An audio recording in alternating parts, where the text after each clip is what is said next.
Buenas tardes. Vamos a compartir hoy la segunda parte de esta unidad didáctica que corresponde al inicio de la Edad Moderna en Europa. Vamos a trabajar la transición de la Edad Media a la Edad Moderna, que es un proceso complejo que tiene particulares situaciones en el contexto europeo, y vamos en una segunda parte a proponerles una lectura de algunos ejemplos específicos de ciudades italianas en particular, que vamos a trabajar para la unidad didáctica 2 como trabajo práctico. Nos vamos a situar fundamentalmente, dijimos, en los siglos XIV, XV y XVI para hablar de la transición entre la Baja Edad Media y la Edad Moderna en el contexto europeo. Vamos a trabajar un tema específico que también lo van a ver para el trabajo práctico, que consiste en los proyectos teóricos para ciudades que los tratadistas del Renacimiento llamaron ideales, y por último, como algunos de esos principios ideales que se plantearon en los tratados sobre arquitectura y urbanismo en el siglo XV y XVI, se van a trasladar a algunas acciones reales sobre la ciudad existente en Europa. Estamos, dijimos, en este proceso que se inició con el resurgimiento urbano medieval y que tiene que ver, dijimos, con algunas transformaciones que se van a dar entre el siglo XI, XII y hasta el XIII, que consisten fundamentalmente en la reactivación del sistema comercial europeo, que va a dar lugar a esa nueva clase social que denominamos burguesía, que tiene, entre otras actividades netamente urbanas, la del comercio y la producción de artesanía. Haciendo un rápido repaso de la situación que dejamos la última clase, habíamos hablado de el fortalecimiento de las monarquías europeas con una tendencia a centralizar territorios a partir de una mayor capacidad técnica y militar de los monarcas para prescindir del sistema feudal, la aparición de una entidad clave para la administración urbana, que es la comuna,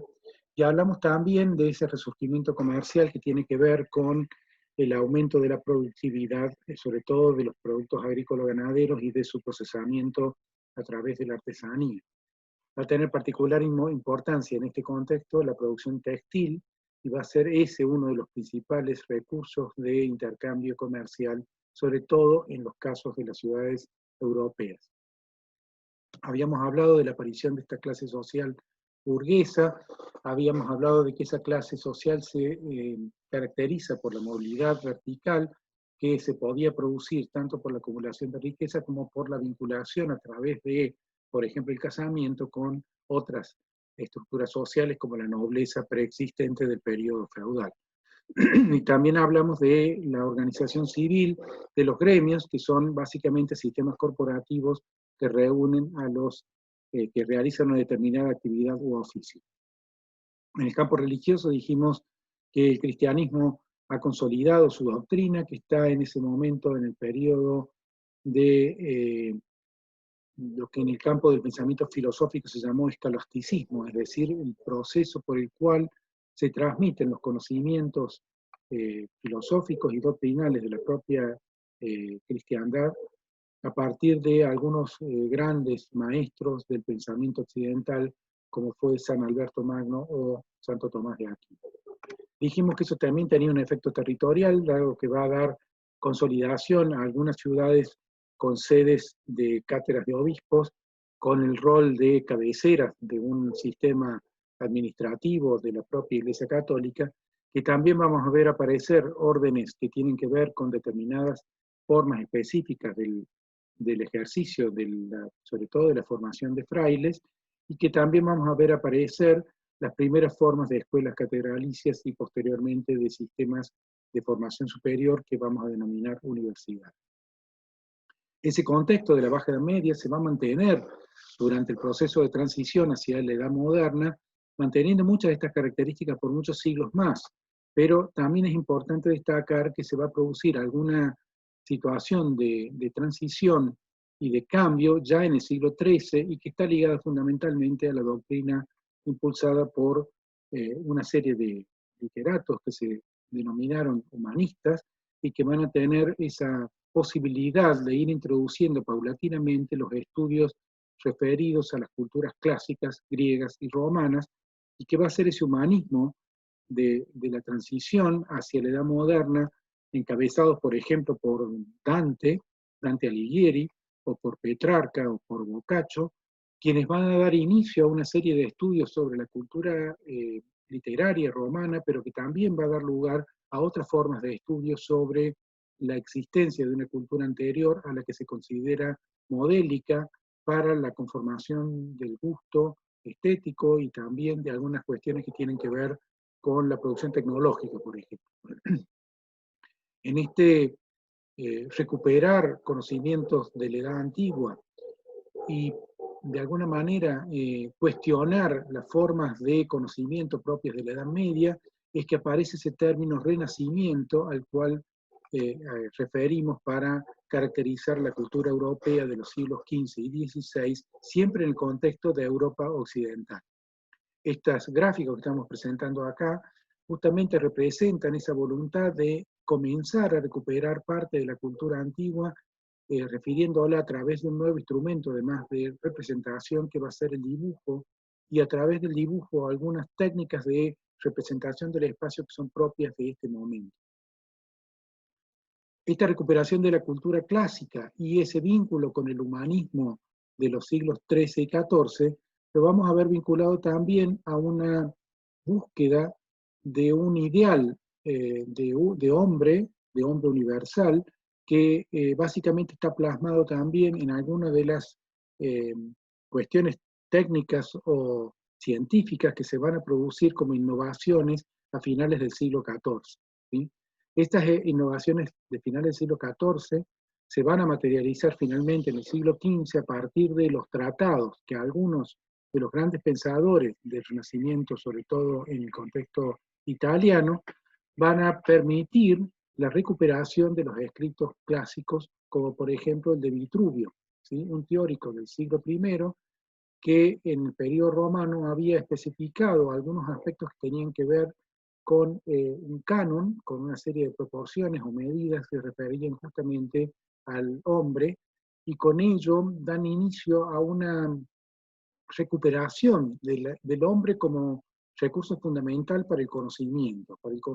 y para la producción científica, técnica y también artística. Este ejemplo que estoy poniendo acá corresponde justamente a un dibujo que hace Leonardo da Vinci, muy conocido probablemente por todos ustedes, en el cual representa el ideal humano que había estado presentado en la cultura romana por Vitruvio. Este hombre universal se lo supone circunscripto a una serie de figuras geométricas, y es esa voluntad de regularizar la cuestión de la representación humana como uno de los aspectos clave que tienen que ver con la nueva estética del Renacimiento. Estas cuestiones que tienen que ver con técnicas de representación, pero también con un sistema de orden basado en este principio del orden humano y de la visión humana como configuradora del mundo, está claramente visible en la, podríamos decir, redescubrimiento de la perspectiva como un instrumento de representación del espacio, en el cual, a partir de un sistema geométrico basado en la concurrencia de puntos o líneas focales en un observador que se sitúa por delante del plano de dibujo, pero cuyo punto de mira está puesto justamente en el foco de la composición, es lo que permitiría también una nueva concepción espacial que ya no solamente puede representar la realidad de la ciudad, sino incluso proyectarla a futuro. Este ejemplo, en una representación que hace un arquitecto del Renacimiento llamado Filippo Brunelleschi, que van a estudiar ustedes el año que viene en Historia 1, es justamente uno de esos ejemplos de aplicación de nuevas formas de representación del espacio en la escala urbana. Pero también es importante destacar que ya desde el siglo XII, XIII y XIV se han venido produciendo una serie de adelantos en el campo de la navegación a larga distancia, que van a facilitar, entre otras cosas, la posibilidad del comercio y de los descubrimientos científicos. Por ejemplo, la circunnavegación del continente africano o algunas de las expediciones que se hicieron recorriendo el Atlántico en forma costera todavía, van a dar lugar a la creación de una serie de mapas mucho más precisos en relación a la existencia de accidentes geográficos o de condiciones específicas de navegación, como los vientos, por ejemplo, y eso va a facilitar lo que finalmente en el siglo XV concluye con el descubrimiento o redescubrimiento de América por parte de los europeos. Si ustedes analizan las representaciones del mundo hasta mediados del siglo XV, fíjense este Atlas florentino de alrededor de 1450, está representando claramente el mar Mediterráneo casi en su condición de representación contemporánea. Vemos Italia, Francia, España o Portugal claramente representados en sus dimensiones reales, que se corresponderían a un acierto reconocimiento físico de las costas, por ejemplo, también de lo que hoy sería Grecia o de lo que hoy sería Turquía, e incluso de la costa norte del África, pero si nos dirigimos hacia el sur del África, nos vamos a encontrar con una representación todavía muy poco precisa y probablemente casi irreconocible en relación a como la conocemos hoy. De la misma manera, superando lo que hoy serían Dinamarca hacia el norte, aparece muy poco precisada la condición geográfica de los territorios que se encuentran por encima del círculo polar.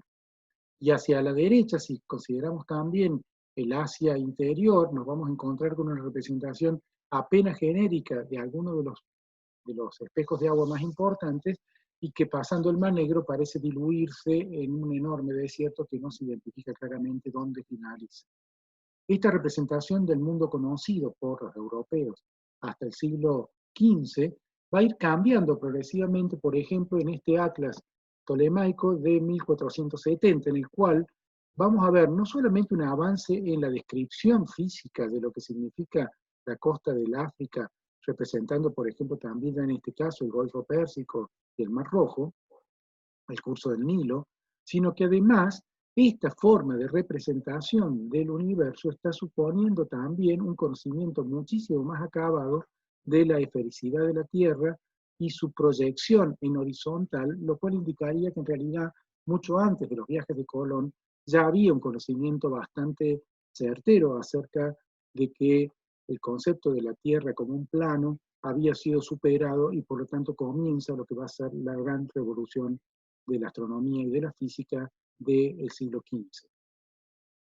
Este planiferio, que corresponde a 1502, está hablando ya de no solamente un reconocimiento mucho más detallado de la costa africana, fíjense ya representada como la conocemos en la actualidad, sino incluso un reconocimiento del interior del África, reconociendo cadenas de montaña, poblaciones, condiciones de transitabilidad de caminos, y lo que evidentemente va a ser una gran innovación en el campo de la representación geográfica va a ser la aparición de la costa americana, en este caso el norte de lo que hoy sería las Guyanas y la costa norte de Brasil, las islas del Caribe, fundamentalmente la isla que actualmente ocupa Cuba, y el borde de América del Norte, representado en este caso por la península de Florida. Fíjense la cantidad de datos que están provistos en este tipo de planiferios y la enorme incertidumbre que existe todavía acerca de lo que pasaba hacia el otro lado del continente americano. Evidentemente, para lograr este tipo de representación ha habido una serie de avances tecnológicos en la adquisición de saberes matemáticos, físicos, astronómicos y sobre todo el desarrollo de instrumentos de navegación y de medición que van a ser parte de eso que se dio en llamar la revolución tecnológica de la edad moderna y que tiene entre otros personajes clave a Nicolás Copérnico, autor de la teoría heliocéntrica, que justamente es lo que se denomina como revolución copernicana a partir de sus hipótesis científicas. También es muy importante entender el aporte que va a hacer la propia navegación de las flotas europeas, en este caso, por ejemplo, las que corresponden al Reino de Portugal, que haciendo exploraciones de circunnavegación del África y posteriormente haciendo por primera vez la vuelta al mundo en una de las expediciones más conocidas que tienen que ver justamente con esta nueva visión del territorio, aparece también la disputa política entre los reinos que habían determinado la condición europea más importante, en este caso España y Portugal, dividiéndose el mundo literalmente en dos mitades a partir de una línea teórica que se traza como una división geométrica entre el este y el oeste, que tiene el nombre de Tratado de Tordesillas y que en el año 1494 configura la división del mundo, dando a Portugal el sector que corresponde hacia el este y dando a España el sector que corresponde al oeste de esta línea teórica. Esta división del mundo obviamente va a ser disputada por otras potencias marítimas, entre ellas Inglaterra, que obviamente no reconoce este dominio del mundo en dos grandes reinos y va a proponer también cierto antagonismo a la supremacía comercial de estas dos potencias. Y vamos a ver aparecer otras, como los Países Bajos, que van también a disputar el dominio comercial de los mares. Ya en pleno Renacimiento, entonces, en el siglo XV, vamos a estar viendo la centralización progresiva del poder en las monarquías que se están dando fundamentalmente en el Reino de Francia, el Reino de España, el Reino de Portugal y los reinos de Inglaterra. En realidad el Reino de España todavía no está configurado como tal, pero ya tiende a ser un conjunto de monarquías relativamente estables. Se van a formar de esta manera, a partir de estas monarquías centralizadas, estados nacionales en el sentido moderno del término, como lo usamos hoy, y que da lugar a este concepto de Estado nacional moderno, en el caso de Francia, de Inglaterra, de Portugal, y algunos de los reinos que van a constituir posteriormente España. En el campo económico vamos a estar hablando del desarrollo comercial, que está ligado a la colonización incipiente del territorio conquistado en América y en África, y también en el extremo este, por ejemplo, Filipinas, que va a permitir, entre otras cosas, la ampliación de la capacidad de producción y de la capacidad de intercambio entre estos nuevos territorios. La agricultura y la ganadería, que va a suponer también la explotación de recursos naturales en las colonias, por ejemplo, nuevos cultivos que han aparecido justamente en los territorios americanos, como el tabaco, el chocolate o la batata, etcétera, que son propios de las colonias americanas y que son recursos que van a ser conquistados previamente por los españoles y luego utilizados como recurso económico para su propia capital. También es importante señalar acá la acumulación de metales preciosos, sobre todo de oro y plata, provenientes de las culturas preexistentes en América, en gran parte por expoliación directa, y en parte también por la apertura de nuevas formas de explotación de esos minerales que van a dar lugar a la acumulación de riquezas concentradas en algunos puntos del territorio. Esta acumulación de metales provenientes, casi todos ellos de América, van a dar justamente lugar a las primeras formas del capitalismo y a las primeras formas de proteccionismo estatal del mercado de exportación e importación en el sistema europeo. La organización social va a estar ligada a la consolidación de la burguesía comercial, fundamentalmente de la gran burguesía poseedora de capacidad económica para equipar una flota de comercio, y también la persistencia de la nobleza europea, que se va a mantener hasta hoy, y que va a dar lugar también a una nueva forma de explotación humana que tiene que ver con los nuevos cultivos que se van a desarrollar en América, fundamentalmente aquellos que requieren de grandes capacidades de trabajo a partir de horas hombre y que van a dar lugar a las primeras formas de esclavismo que se van a desarrollar mucho más fuertemente hacia el siglo XVII y XVIII. En el campo de la religión tenemos que poner también algunos aspectos que tienen que ver con la crisis de la Iglesia Católica a partir del inicio del siglo XVI, pero que reconoce antecedentes en el siglo XV que tienen que ver justamente con el cuestionamiento de algunos de los principios doctrinarios y sobre todo al contenido ético de la propia doctrina cristiana aplicada dentro de la institución de la Iglesia en forma no siempre compartida por todas las visiones. En un rápido muestreo de cómo puede haber quedado el territorio europeo alrededor, en este caso, del siglo XV, vamos a estar viendo entonces, dijimos, la formación de los reinos nacionales de Francia, del Reino de Castillo, del Reino de Aragón, del Reino de Portugal. Estos dos finalmente se van a unificar en un casamiento muy conocido, porque se llamó el casamiento de los Reyes Católicos, que dio lugar finalmente a la unificación de este reino como Reino de España. También vamos a estar viendo la supervivencia del Imperio Germánico. Recuerdan ustedes que tuvo un intento de unificación en el Sacro Imperio Romano Germánico y que todavía tiene una tendencia a una cierta unidad cultural, aunque todavía políticamente sigue siendo un sistema feudal. También vamos a ver aparecer reinos en Hungría, reinos en Austria, ducados en Lituania, que por la escala que adquieren llegan a tener un principio de monarquía también centralizada, el reino de Polonia y el territorio italiano todavía dividido en una serie de estados menores, como el reino de Nápoles o los estados pontificios, que van a tener su propio estatus político y por lo tanto no van a lograr todavía ese concepto de unificación. Y es muy importante reconocer también la existencia de este enorme imperio otomano, que es heredero del imperio romano de Oriente y que todavía permanece como una unidad territorial de muchísima importancia en términos de la extensión territorial y de importancia comercial. También es importante que reconozcamos cómo se van configurando las rutas comerciales y cómo se van configurando las ligas de comerciantes que van a ir agrupando intereses comunes, por ejemplo, de las familias de la Centroeuropa Norte, en el caso de lo que hoy sería Alemania y Flandes,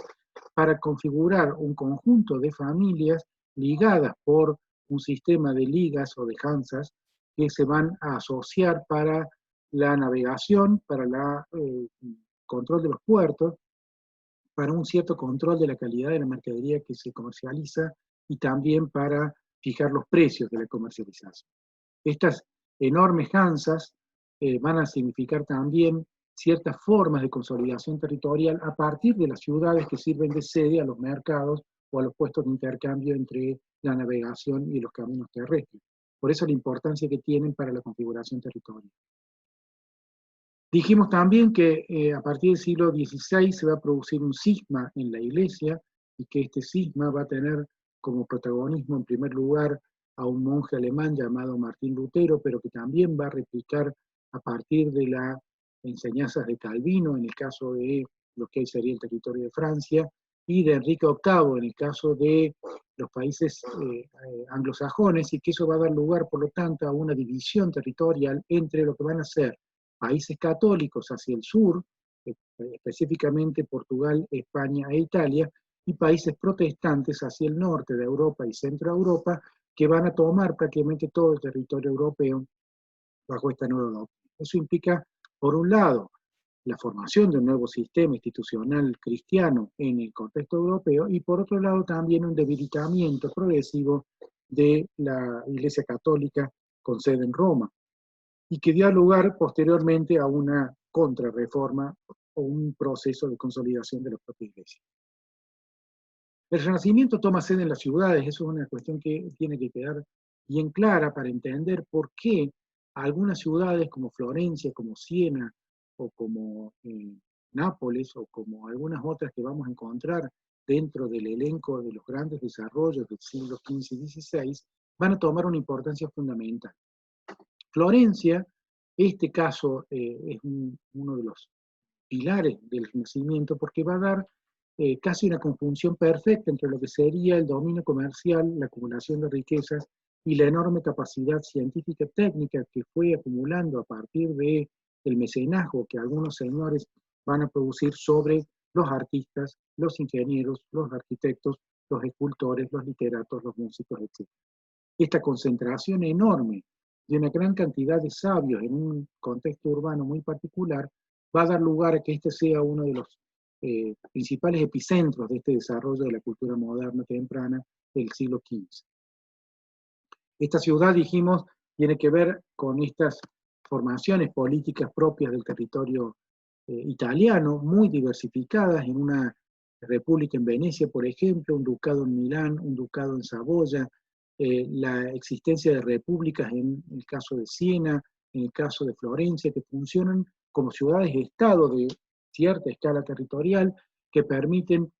manipular, entre otras cosas, la acuñación de moneda y por lo tanto tener un cierto dominio también de las rutas comerciales. Una familia en particular, radicada en este territorio de Florencia, los Medici, van a justamente eh, agrupar o de alguna manera aglutinar gran parte del comercio internacional entre el este y el oeste, y a su vez dijimos que en el norte la familia Fugger, alemana, va a también permitir una cierta control del sistema comercial hacia el Mar del Norte. Por lo tanto, vamos a encontrar como dos grandes familias asociadas al sistema de comercio internacional de gran escala. En el caso del norte, fundamentalmente Hanzas navieras; en el caso de Florencia, fundamentalmente ligados a las rutas terrestres entre este y oeste, entre los puertos del Adriático y los puertos del Tirreno, y a su vez al control monetario, que significa tener una moneda con el propio puño de la ciudad de Florencia. También va a tener escenario en esta ciudad las primeras disidencias religiosas importantes que van a dar lugar, entre otras cosas, a las acusaciones mutuas de herejía entre las propias organizaciones religiosas. Un personaje clave, como el caso de Savonarola, que justamente es partícipe de una fuerte discusión religiosa acerca de cómo estaba funcionando la institución católica en el siglo XV y que va a ser fuertemente cuestionada por este monje, que entre otras cosas va a promover la quema de las vanidades europeas en estas hogueras que se hacían justamente en esta plaza pública de la ciudad de Florencia, que vamos a estudiar como un caso muy particular. Finalmente termina quemado él en la hoguera, acusado de hereje por la propia jerarquía católica, y va a dar lugar a una serie de disidencias que terminan finalmente en 1517 con la Gran Reforma Protestante. Esta plaza pública, la Plaza de la Signoría de Florencia, que era el lugar de reunión fundamentalmente de la comuna de Florencia, en este caso institucionalizada en este palacio viejo, de origen medieval, pero en el cual se agrupaba esta organización administrativa de la ciudad, lo vamos a ver todavía sobreviviendo hasta hoy. La pandemia del COVID-19 nos ha dado la oportunidad quizás por primera vez de ver este espacio vacío y dar una idea de la escala que tiene sin la gente que normalmente lo va a ocupar por ser hoy uno de los centros de conservación turística más importantes de Europa. Esta ciudad, ya lo habíamos visto antes, tenía un origen romano, en un castro con su cardo y su decumano claramente delimitados, un viejo puente que atravesaba el río Arno y que va a sufrir una serie de transformaciones como esta que vemos acá en el siglo XIII, que va a permitir la ampliación de la ciudad medieval hacia una serie de suburbios que van incluso a pasar el Arno hacia la otra orilla y que van a constituir de esa manera una nueva ciudad medieval grande y de gran capacidad de expansión también. Fíjense cómo se pueden reconocer claramente los viejos trazados romanos de las rutas comerciales preexistentes y luego la consolidación de esa vieja cuadrícula ordenada por la planificación militar romana en una ciudad medieval. Fíjense cómo permanecen, por ejemplo, en este caso, este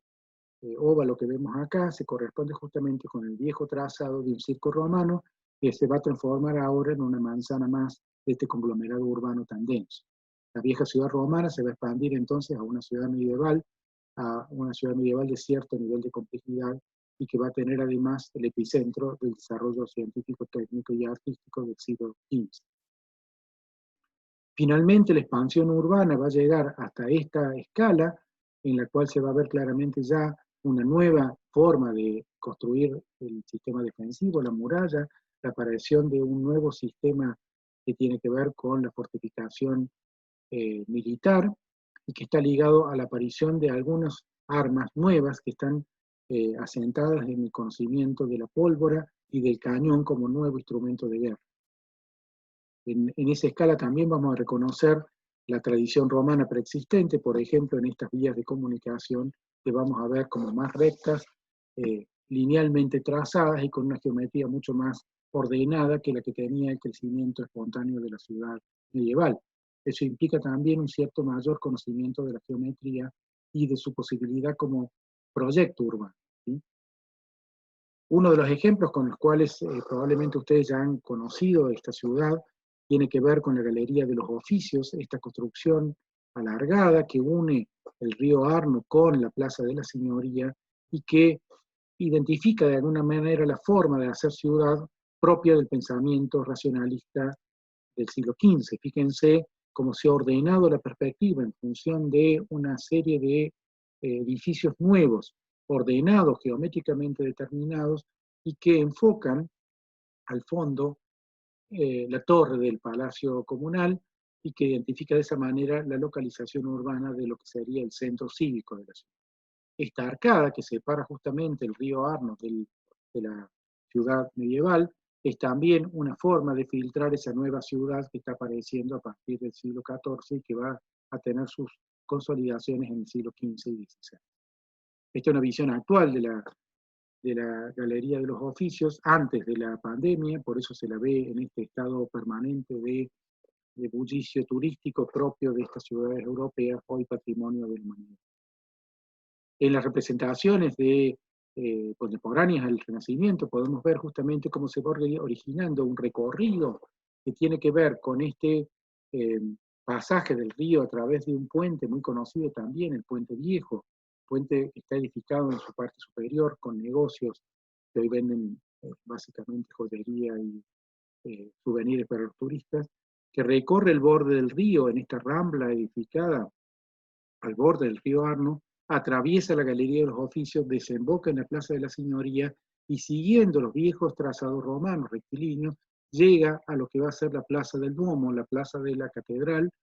desde la cual también vamos a seguir una línea recta hasta otra plaza, la Plaza de la Anunciata, que está justamente también ligada a uno de los personajes clave de este Renacimiento florentino, que es Filippo Brunelleschi, el más grande arquitecto de la antigüedad, de la edad moderna y probablemente de la historia de la arquitectura. Esta plaza, justamente trazada por este señor Brunelleschi, ordena el espacio a partir de una figura geométrica regular, un rectángulo, y reedifica este edificio, que es el Hospital de los Niños Inocentes, al cual se le construye esta nueva fachada con una recoba, una loggia, que representa justamente esta forma nueva de interpretar la arquitectura que la van a estudiar ustedes como ejemplo el año que viene en Historia 1. Fíjense que además de regularizar la forma del espacio público, también introduce algunos elementos de referencia para reforzar justamente el carácter axial que tienen los ejes que conducen a esta plaza. Este es el viejo hospital modificado por Brunelleschi en una obra magnífica de arquitectura renacentista que lo van a ver luego en ciclos subsiguientes de historia de la arquitectura, pero representa también casi un alarde de la interpretación de la geometría de estas semiesferas que han sido cortadas en esta secuencia de arcos que van a constituir la famosa galería del Hospital de los Inocentes. Hoy usada justamente para el descanso de los turistas como refugio contra las inclemencias del sol de la Toscana. Desde esa plaza podemos visualizar claramente cómo se orienta el recorrido hacia otra obra clave de Brunelleschi, la cúpula de Santa María de las Flores, la Catedral de Florencia, justamente, y una de las obras más conocidas de este extraordinario arquitecto. Si lo vemos más de cerca, podemos ver cómo se orienta una calle rectilínea, ordenada, clara, geométrica y determinante de la forma como se conducen los visuales a través de la perspectiva, que justamente es uno de los desarrollos del grupo de sabios que vivió en Florencia durante el siglo XV. Desemboca finalmente en esta plaza, la Plaza de la Signoria, que hemos visto también recién, y desde esta plaza se orienta nuevamente hacia la Galería de los Oficios, yendo hacia el Arno, en este caso en sentido contrario al que lo recorríamos recién. Con este panorama genérico vamos a concluir aquí el panorama más global del Renacimiento en Italia, y en la segunda parte de esta misma clase vamos a ver específicamente los casos testigos que vamos a trabajar para el trabajo práctico. Entonces, dejamos acá esta primera etapa y nos encontramos en la segunda parte de esta clase teórica. Muchas gracias y nos vemos en un rato.